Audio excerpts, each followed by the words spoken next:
Kahapon mga repolyo. Ngayon naman may sitaw, halo-halo ito. May sitaw, kalabasa. Yan. Yan ay tinatatagin natin yan. Madaling ipakain sa ating mga alaga. Yan.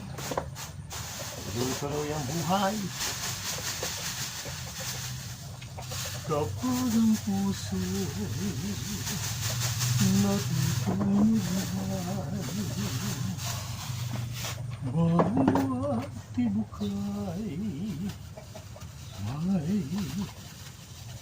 usapang bahay. Ginawa nilang french fries. So, ay, sa gibsib. Oo,